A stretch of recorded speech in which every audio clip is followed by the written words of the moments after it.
থেকে দেখতে পাবে না। রিনরিনে কণ্ঠ, হাসি খুশি মুখ, আর শোনা হবে না, দেখা হবে না। কেন যে মেয়েটা এত ছোট হলো? জড়িয়ে থাকা অবস্থায় শশী কান্না ভেজা কণ্ঠে বলল, আব্বুকে বলেন না আমি আজ যাব না। আমার যেতেই ইচ্ছা করছে না। আজ আপনার সাথে থেকে আমার মনই ভরেনি।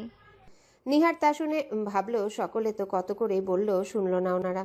ভেবে একটা সিদ্ধান্ত নিল। এরপর জড়িয়ে রেখে শশীর কানের পিঠে চুলের উপর ঠোঁট ছুঁয়ে আলতো করে একটা চুমু দিয়ে দিল। শশী বুঝেনি সেটা। দিয়ে শশীকে ছেড়ে বলল, চলো।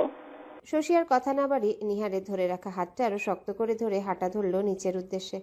নিচে সকলকে শান্ত করেছে। শিশির বলেছে শশী একটু পর আসবে। এই আসবেটা আর আসছে হচ্ছে না। তারা বসার ঘরে বসে অপেক্ষা করছে, সকলে উপস্থিত সেখানে। এর মাঝে শিশির মাকে ডেকে নিয়ে আলাদা একটা ঘরে গিয়েছে। এখানে কি হচ্ছে কেউ বুঝছে না। কুয়াশা শিশির ছাড়া তো কেউ জানেও না। এরই মাঝে উপর থেকে নিহারের হাত ধরে শশী নেমে এলো ধীর পায়ে। শশীর মুখের অবস্থা বেহাল। চারিদিকে লাইটের আলোয় তা স্পষ্ট সকলের নজরে এলো। তার থেকে বেশি নজরে বিঁধল নিহারের ধরে রাখা শশীর হাত। শিশির, কুয়াশার, জাকিয়ার বাদে সকলের ভ্রু কুঞ্চিত হয়ে গেল। সকলে একবার নিহারের ধরে রাখা শশীর হাতের দিকে তাকাচ্ছে, তো একবার তাদের মুখের দিকে। সকলের মনে কিছু একটা প্রশ্ন উকি দিচ্ছে, কারণ আসল কাহিনী কথা তো কেউ জানেই না। এরা এমন হাত ধরে কেন? এমন একটা ছেলের এমন একটা মেয়ের হাত ধরে রাখা অনেক কিছুই বোঝায়। এমন একটা ছেলের এমন একটা মেয়ের হাত ধরে রাখা অনেক কিছুই বোঝায়, আবার কিছুই বোঝায় না। আসলে সবটা নিজেদের ধারণার উপর ডিপেন্ড করে। কথায় আছে না, ধরলে অনেক কিছু আর না ধরলে কিছুই না। তেমনি কেউ সঠিক কিছু না জেনে আকাশ পাতাল ভেবে কিছু ধরতেও পারছে না। নিহার শশীর হাত ধরে আরো 2 কদম এগিয়ে এলো। শশী কারো দিকে তাকাচ্ছে না, মাথা নিচু করে আছে। তার যেমন ভয়ও করছে তেমন লজ্জাও লাগছে। নিহার সকলকে একবার করে দেখে নিল। তার ভাবভঙ্গি একদম সোজাসাপটা। শিশিরের দিকে তাকাতেই সে আশ্বাস দিল চোখের ইশারায়। কুয়াশা সোফায় বসে মিটিমিটি হাসছে। আরও একটা বিয়ে তবে খেতে চলল। নিহার আপন মনে কথা সাজিয়ে বলল, খালু, খালামণি, আপনাদের মেয়েকে আমাদের বাড়িতে আমার বউ রূপে আনতে চাই। এইটুকু বলে থামল একটু। সকলের দিকে নজর দিয়ে সকলের ভাবভঙ্গি দেখল। নিহারের কথায় সেখানে ছোটখাটো একটা বাজ পড়ল। শশীর মা বাবা তো হতবুদ্ধি হয়ে গেছেন। সকলে বিস্ময়ে কিংকর্তব্য বিমূঢ়, হাঁ করে শুধু ওদের দুজনকে দেখছে। এটা কি করে সম্ভব? জাকির মালিথা, জাহিদ মালিথা, আম্বিয়া ছেলের কথা শুনে হতভম্ব হয়ে গেলেন। শান্তশিষ্ট ছেলে গুরুজনের সামনে এ কি বলে? তুষারও একই কথাই ভাবছে। নিহার আবারও বলল, জানি আপনাদের মেয়ে এখনো ছোট, আমারও পড়াশোনা শেষ হয়নি, তবে আমার পড়াশোনা শেষ করতে করতে শশীর বিয়ে বয়স হয়ে যাবে, তখন আর কোনো সমস্যা হবে না। আমি অপেক্ষা করব ততদিন, তো আপনাদের মেয়েকেই বিয়ে করব। খালু, আমার ভাই লাখে একটা। শশী আবার আপন বোনের থেকে কম না। আমি আমার বোনের তো দায়িত্ব নিতেই পারি, তাই না? বোনের প্রতি সেই দায়িত্ব থেকে বলছি, আমার বোনকে আমার বন্ধুতুল্য ভাইয়ের সাথে বিয়ে দিতে চাই। আমার বোনের ইচ্ছে পূরণ করতে চাই আমি। নিহারের কথা শুনে বাকিরা বারবার ধাক্কা খাচ্ছে। শিশির এবার বলল। শিশিরের কথায় শশীসহ বাকিরা আবারও বজ্রাহত হলো। বিস্ময়ে হতবাক হয়ে তাকিয়ে রইল। শশী ভাবল ভাইয়া এসব জানে। মাথা তুলে নিহারের পানে তাকালো। নিহার সকলের দিকে তাকিয়ে। তুষার বলল, শিশির তুই? হ্যাঁ ভাই, আমি আগে থেকেই জানি। আর শশী নিহার ভাইকে পছন্দ করে, নিহার ভাইও শশীকে পছন্দ করে। শশী অনেক লজ্জা পেল, মিইয়ে গেল লজ্জায়। গুরুজনদের সামনে এমন কথায় তো লজ্জা লাগবে, তবে হারলে চলবে না। তাকে শক্ত হয়ে দাঁড়িয়ে থাকতে হবে লোকের হাত ধরে, নয়তো তাকে পাওয়া হবে না। কুয়াশা বলে উঠল। আমিও জানি সব। শশী আবার অবাক হলো। এবার জাকিয়া বললেন, জিনিয়া, তুই আমার বোন, শশী তার মেয়ে। তার মেয়ে মানে আমারও মেয়ে। আমার নিজের কোনো মেয়ে নেই কুয়াশা। শশী এরাই আমার আপন। আমি আজ সব শিশিরের থেকে শুনলাম। শিশির আমাকে বলেছে সব। নিহার আমার পেটের ছেলে না হোক, এই বাড়ির প্রতিটা ছেলেই আমার। আমি সর্বপ্রথম এই বাড়িতে পা রাখছি। নিজের হাতে সংসার করেছি, গুছিয়েছি। আমার সংসার আমি বেঁধে রেখেছি। আজ পর্যন্ত এই বাড়ির বড় বউ হিসাবে কারোর থেকে অসম্মান পাইনি। আমার দুই যা আমাকে খুব মানে। এই জোরে অধিকারে আমি আমার ছেলের জন্য তোর মেয়েকে চাচ্ছি। আমার এক একটা ছেলে সোনার টুকরো, লাখে একটা। সুখে থাকবে তোর মেয়ে, আমরা আদরে রাখবো। ওরা একে অপরকে পছন্দ করছে যখন, তখন আমরা গুরুজনেরা মিলে ওদের সম্পর্ক একটা নাম দিয়ে দিতেই পারি। পছন্দ তো একটা ছেলে একটা মেয়েকে করতেই পারে, এতে দোষের কিছু নেই। আমার এই সম্পর্কে কোনো আপত্তি নেই। আশা করছি আমার অধিকার বোধ আমার বাড়ির কেউই হস্তক্ষেপ করবে না, কারণ আমি ভেবেচিন্তে সিদ্ধান্ত নিয়েছি এবং এই প্রস্তাব রাখছি। আর তোরাও আমার প্রস্তাবকে সম্মান জানাবি। তোর বড় বোন আমি। এখন কথা হতে পারে পছন্দ অপছন্দের, যদি সেটা হয় তবে আমি বলবো না শশী দেখতে শুনতে খারাপ, আর না আমার দেবরের ছেলে খারাপ। যোগ্যতাতেও কম নয়, তার ইচ্ছে নৌবাণীতে যোগ দেবার, সেটা না হলেও অন্য কিছু ওর জন্য অপেক্ষা করবে। আর সব থেকে বড় কথা, ওরা নিজেরা নিজেদের পছন্দ করছে। এখানে আমরা গুরুজনরা তাদের পছন্দ হস্তক্ষেপ করতে পারি না। এটা আপডেট যুগ। এই যুগের ছেলে মেয়েদের নিজের পছন্দ থাকবে, এটাই স্বাভাবিক। আমাদের সেটা বুঝে সম্মান করা উচিত। যাই হোক, আরো একটা সমস্যা যদি তোমরা বলো যে শশী ছোট, তবে সেটার কথা আগেই নিহার বলে দিয়েছে। এরপরেও আর কোনো সমস্যা থাকতে পারে বলে আমার মনে হয় না। সকলে অবাক নয়নে চেয়ে জাকিয়ার কথা শুনছিল। শিশির, কুয়াশা, তুষার, নিহার, বৃষ্টি মুগ্ধ নয়নে মাকে দেখছিল। জাকি আবার ঘুরে জাকির মালিথার দিকে তাকিয়ে বললেন, আমি ভুল বলছি কিছু? জাকির মালিথা মুচকি এসে বললেন, একদম না। স্বস্তির নিঃশ্বাস নিলেন। এরপর জাহিদ মালিথার ও আম্বিয়ার দিকে তাকিয়ে বললেন, জাহিদ ভাই, আম্বিয়া, তোমাদের আপত্তি আছে আমার বোনের মেয়ে নিতে? জাহিদ মালিথা আম্বিয়ার দিকে তাকালেন। মা হিসেবে তার মতামত জানার প্রয়োজন আছে, তাছাড়া তার আপত্তি নেই। ভাই ভাবি মত দিয়ে দিয়েছেন সেখানে তিনি আর কি বলবেন। আম্বিয়া কিছুক্ষণ ভাবলেন, তারপর ছেলের দিকে তাকালেন। ছেলের মুখে মায়ের প্রতি ভরসার নজর, ছেলে তার উপর ভরসা করছে।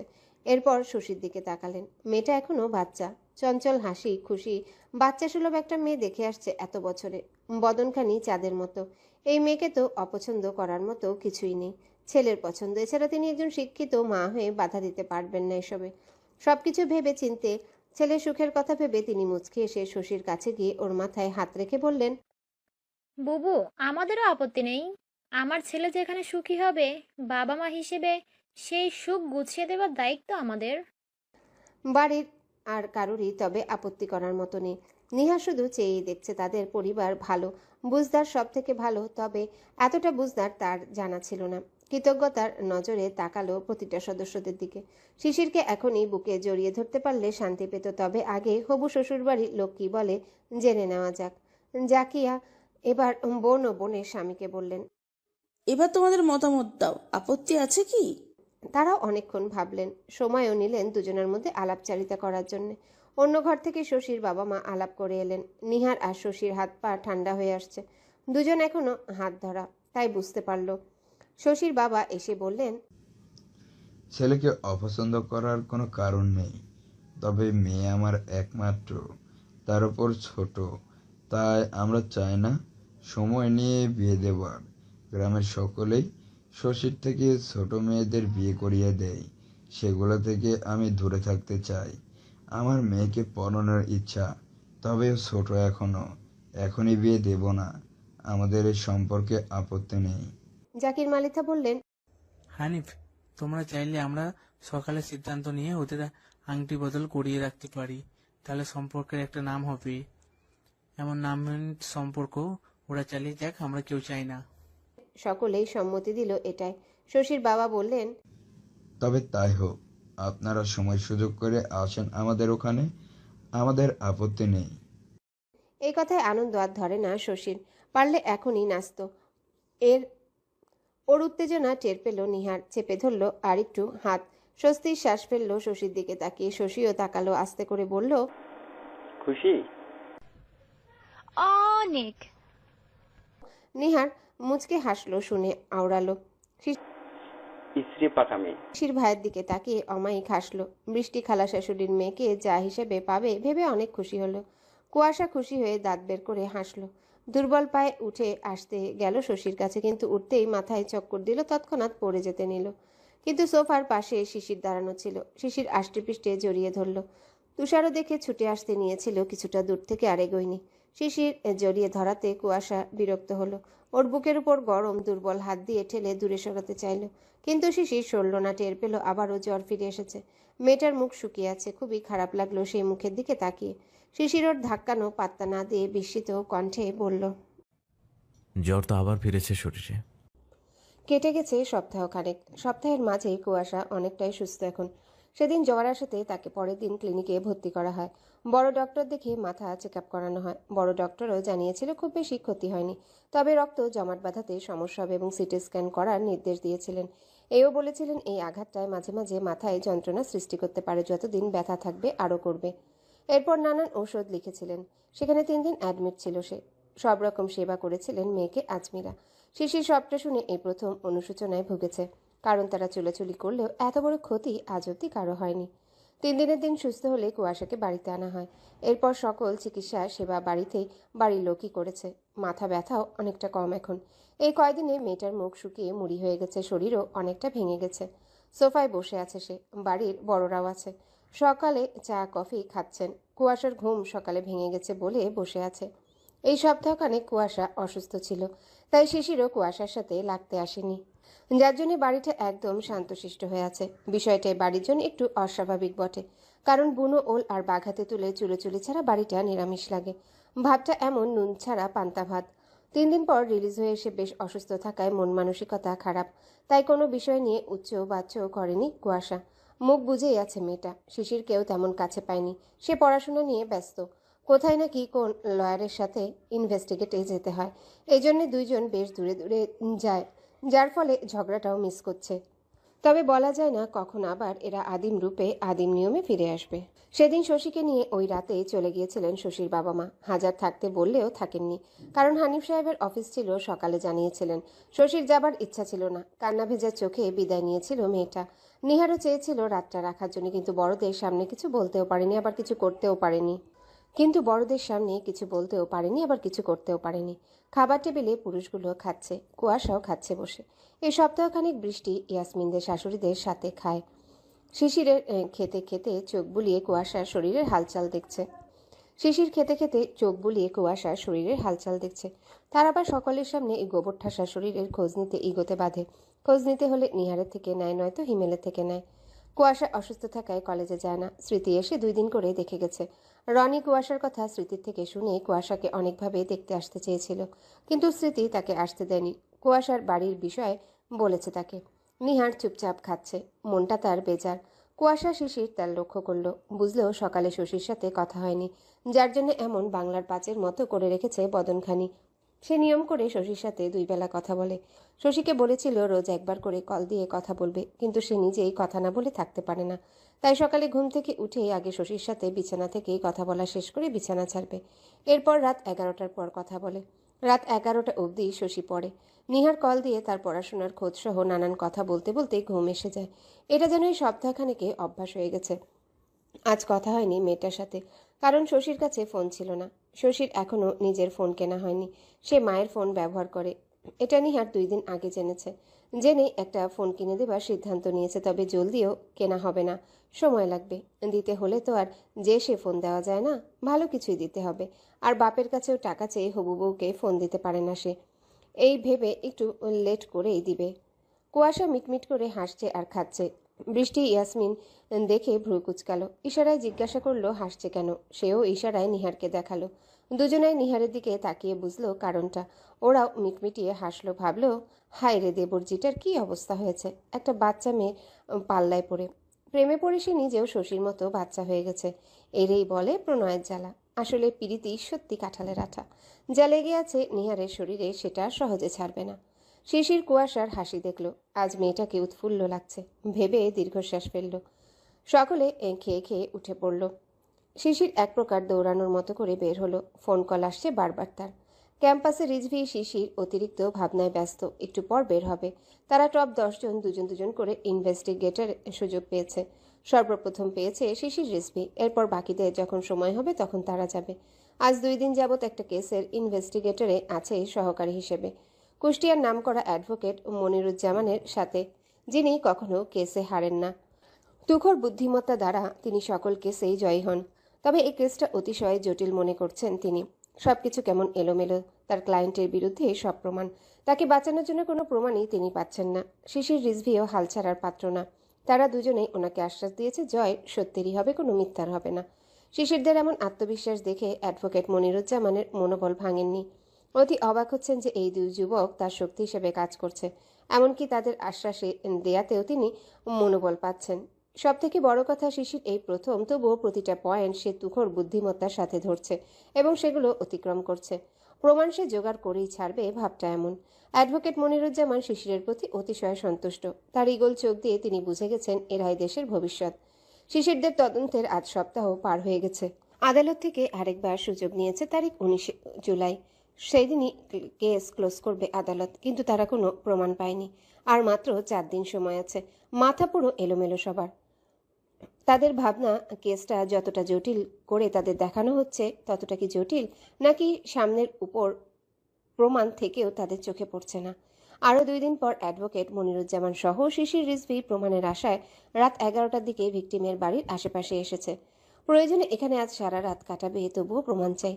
1 ঘন্টা যাবৎ তারা ঘোরাঘুরি করে হঠাৎ শিশিরের চোখে কিছু একটা পড়ল। সেদিকে ভ্রুকুচকে কিছুক্ষণ তাকিয়ে রইল সে। কিছু মিনিট যাবৎ এক পলও চোখের পলক ফেলল না।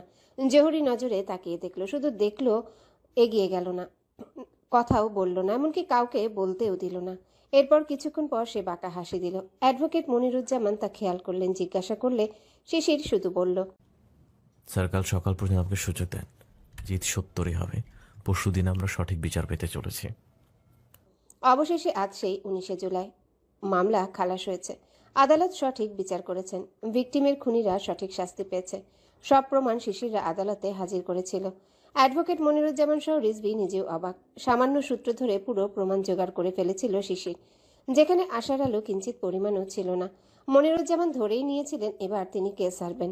একটা সহজ কেসে হারলে তিনি খুবই অপমানিত হতেন, কারণ সহজ কেসটাকে খুনিরা জটিল করে দেখিয়েছিল, সকল প্রমাণ লাপাত্তা করেছিল।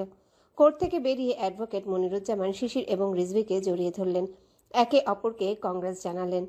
অ্যাডভোকেট মনিরুজ্জামান শিশিরের কাজ চাপড়ে বললেন, thanks dear, I am proud of you my son. All credit only for you.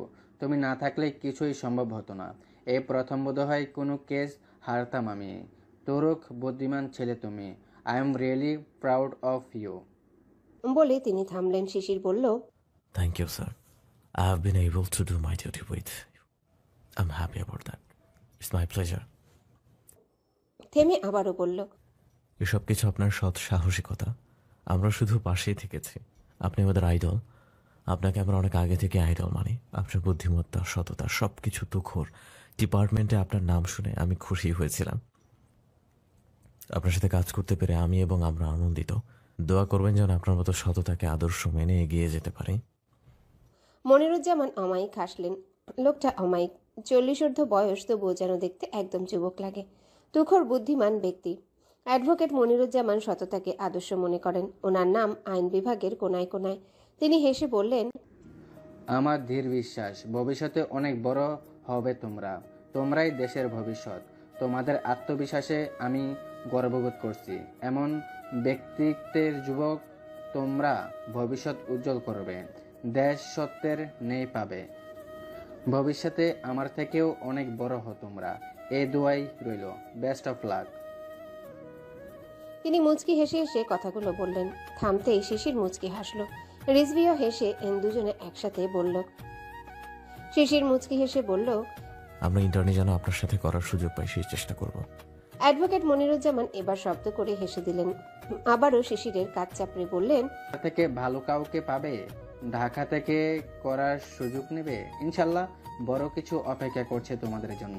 তা তোমরা বিসিএস দেবে নাকি একেবারে বিজিএস দেবে?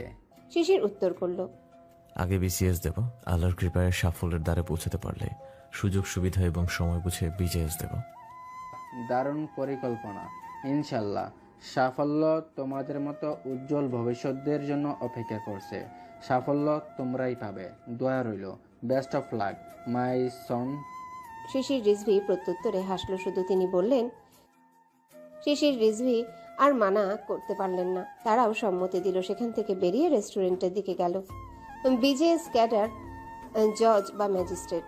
বিজেএস পরীক্ষা বিসিএস এর মতোই। বর্তমানে জজ বা ম্যাজিস্ট্রেট নিয়োগ হয় বিজেএস বা বাংলাদেশ জুডিশিয়াল সার্ভিস কমিশনের মাধ্যমে। এই পদে নিয়োগ লাভের সুযোগ শুধুই আইন গ্র্যাজুয়েটদের জন্য সংরক্ষিত। একমাত্র আইন পড়লেই বিসিএস ও বিজেএস দুটি ক্যাডার পরীক্ষায় একত্রে অংশ নেওয়া সম্ভব।